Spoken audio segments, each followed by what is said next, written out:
मुख्तलिफ औकात में आपने बयान देखे, जिसमें कभी उन्होंने कहा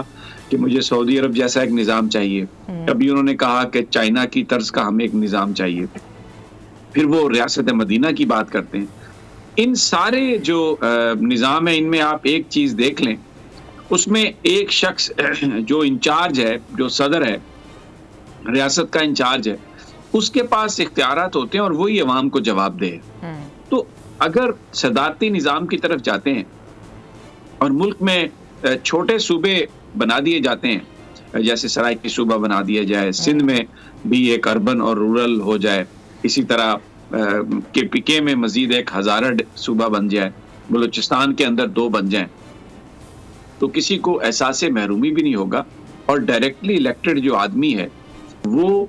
उसके पास पूरा एक टाइम होगा कि वो अपने मामलात को, अपने मैनिफेस्टो को वो पूरी ताकत से, हिम्मत से वो चला सके और फिर अवाम के सामने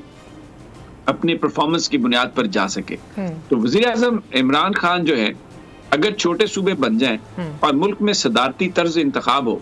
तो पाकिस्तानी अवाम अभी तक पिछले 3-3.5 साल में, इसमें कोई शक नहीं कि बहुत सारे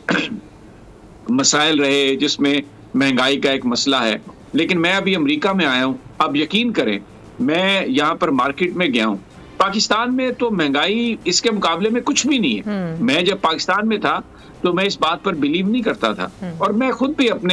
हम अपने जो वीलॉग्स हैं या प्रोग्राम्स में कहते थे कि ये वज़रा क्या बात कर रहे हैं, लेकिन आप यकीन करें कि जितनी महंगाई अमेरिका में है, तो ये बेसिकली एक इंटरनेशनल फिनोमेना है। तो इन कुछ चीज़ों की वजह से अपोजिशन को मौका मिला, हुकूमत की मीडिया टीम इतना इफेक्टिवली उसको नहीं कंटेन कर सकी, तो हमें एक शोर नजर आया इमरान खान की हुकूमत के खिलाफ। लेकिन आज भी आप पाकिस्तान में किसी से जाके बात करें तो इमरान खान की जो इंटेग्रिटी है उसके ऊपर कोई बात नहीं, और पाकिस्तान में लोगों का ये कंसेंसस है कि अगर वज़ीर आज़म साहब के पास पूरा इख्तियार हो तो वो ये सारे जो मामलात हैं उनको वो ठीक कर लें। अभी उनको काबीना की अप्रूवल की जरूरत है, कौमी असम्बली में वोट्स की जरूरत है, फिर सूबाई हुकूमतें कुछ और कह रही हैं, वहां पर और पॉलिटिकल पार्टीज हैं। तो वजीर आजम साहब जो हैं वो इसके लिए मौजूद तरीन आदमी है। वो खुद इस बात के लिए वो कैंपेन भी अपने दोस्तों साथियों से वो करते हैं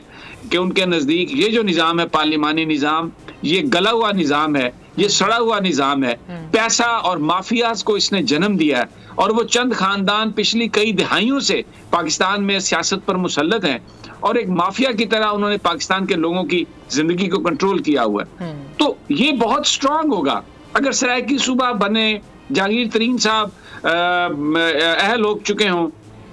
वो सराइकी सूबे को अगर उसमें उनके पास एक बड़ी हैसियत हो तो डेफिनेटली इमरान खान के हाथ मजबूत होंगे। जहांगीर तरीन ने तो कभी इमरान खान की जो क़यादत है उसको चैलेंज नहीं किया। उन्होंने तो बावजूद इसके कि शुगर कमीशन में वो आए, सब कुछ आए, बट ही ऑलवेज सेड कि इमरान खान मेरा कायद है। इसी तरीके से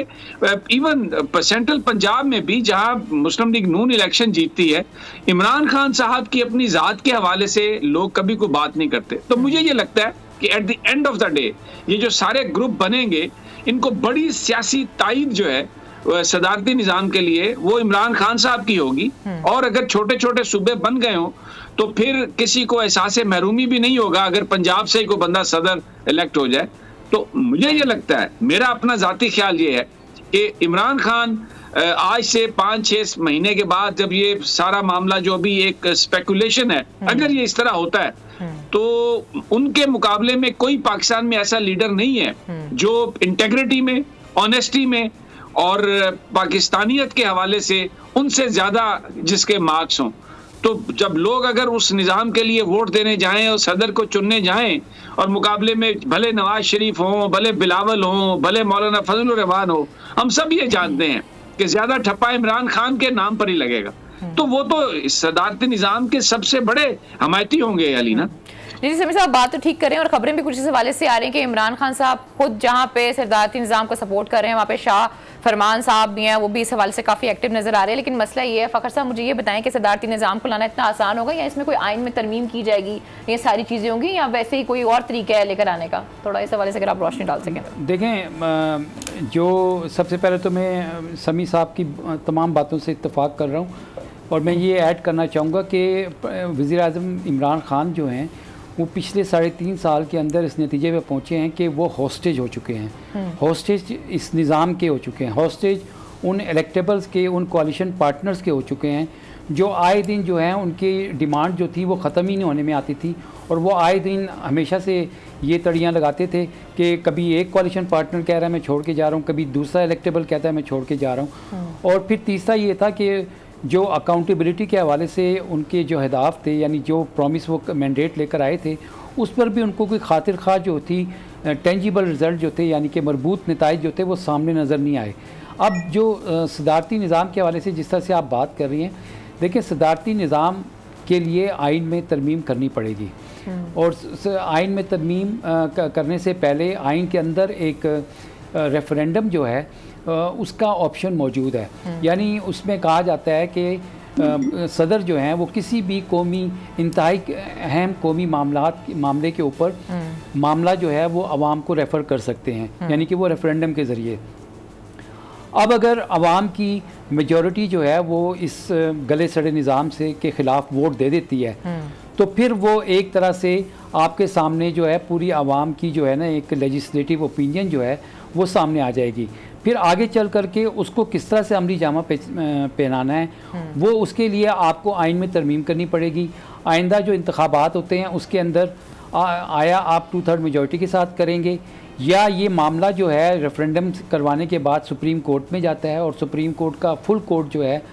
या एक लार्जर बेंच जो है वो इस हवाले से कोई समाज जो है उसके लिए अगर पिटीशन आए तो उसके ऊपर कोई फ़ैसला सादिर करता है। ये अभी कुछ कानूनी पेचीदगियाँ हैं जिनका आइंदा जाके पता चलेगा, लेकिन इस वक्त जो सामने चैलेंजेस नज़र आ रहे हैं, जैसे कुछ लोगों की ये बात है कि जी सदारती निज़ाम मुल्क के लिए अच्छा नहीं है। यहाँ पे मुल्क के लिए सदारती निज़ाम अच्छा है ही नहीं अच्छा है, लेकिन पाकिस्तान के लिए जो चीज़ अच्छी है जिसमें पाकिस्तान की बेहतरी होनी है वो चीज़ लानी है। इसमें आप देखें कि सिर्फ सदारती निज़ाम नहीं आ रहा है, जुडिशल रिफॉर्म्स भी आ रही हैं और ख़ास तौर पे आम आदमी का जो इशू जो है जहाँ से शुरू होता है यानी वो आपका जस्टिस सिस्टम है। और जस्टिस सिस्टम ये नहीं है कि सिर्फ आप अदालत का दरवाज़ा खटकाते हैं जाके, जस्टिस सिस्टम आपको रोज़ाना हर जगह हर इदारे में मफलूज नज़र आ रहा है। क्योंकि जब भी कोई शख्स किसी सरकारी इदारे में जाता है, अगर उसने शनाख्ती कार्ड बनवाना है तब उसको पैसे देने पड़ते हैं, अगर उसने बर्थ सर्टिफिकेट लेना है तब वो निज़ाम के उस मफलूज इसमें एक सबसे सॉरी मैं आपकी बात काट रहा हूँ, मैं अगर आप मुझे इजाज़त दें, इसमें एक सबसे जो अहम बात है वो ये है कि जो जजेस हैं उनकी तकर्री का जो तरीका है वो भी बड़ा इम्पोर्टेंट है। जी बिल्कुल समी साहब, आप सही कह रहे हैं। मैं इसी हवाले से कह रहा था कि जुडिशल रिफॉर्म जो हैं उसमें भी एक बड़ी तब्दीली जो है और ख़ास तौर पे आला अदलिया में जजों की तकर्री के हवाले से भी एक बड़ी तब्दीली जो है वो ज़ेरे गौर है, वो किस तरह से लाई जाएगी और किस तरह से होगा। लेकिन आपने देखा है कि ये जो बार काउंसिल जो हैं, बार काउंसिल्स के अंदर पॉलिटिकली एफिलिएटेड लोग जो हैं वो पाकिस्तान के निज़ाम अदलिया में जो हैं वो सलाहियत इख्तियार माजी में करते रहे हैं। और इसी तरह से आपने देखा है कि जो करप्शन के ख़िलाफ़ जो भी केस आया है उसमें वो ताकतवर जो है वो किस बात पे ताकतवर है, वो पैसे की उसके पास ताकत है, इख्तियारात की ताकत है। सबसे अहम जो बात है फ़खर, मेरी बात सुने, विदाउट मिंसिंग वर्ड्स मैं ये आपसे अर्ज करना चाहता हूँ, इसमें फवाद चौधरी साहब का जो बयान है ना कि इस साल 5 जजेस जो है वो रिटायर होने वाले हैं और सियासी जमातों को मिलकर ये एक रिफॉर्म्स करनी चाहिए। और फिर इसके अलावा जो डिटेल्ड जजमेंट आई है काजी फायज ईसा केस में, उसमें मैं सुन रहा था, एतजाज साहब को मैं सुन रहा था और बहुत सारे जो लोग हैं उनको मैं सुन रहा था, और ये एक सवाल उठ रहा है कि कोई भी शख्स जो है उसके अहले खाना जो हैं, जो इम्पोर्टेंट पब्लिक फिगर है या कोई सिविल सर्वेंट है, जुडिशरी में से है, पाकिस्तान की सिक्योरिटी इदारों में से है, अगर उसके अजीज़ो अकारिब और उसके बारे में जो उनकी जायदादें हैं अगर उनके बारे में सवाल आप नहीं कर सकते, तो फिर ये जो कॉन्सेप्ट है कि अकाउंटेबिलिटी अक्रॉस द बोर्ड होगी, वो तो फिर इसका मतलब है कि वो एक ख्वाब ही है। मैं एतजाज साहब को सुन रहा था, उन्होंने कहा कि ये मायूस कौन है। सब्सक्राइब करें और बेल दबाएं ताकि कोई खबर रह न जाए।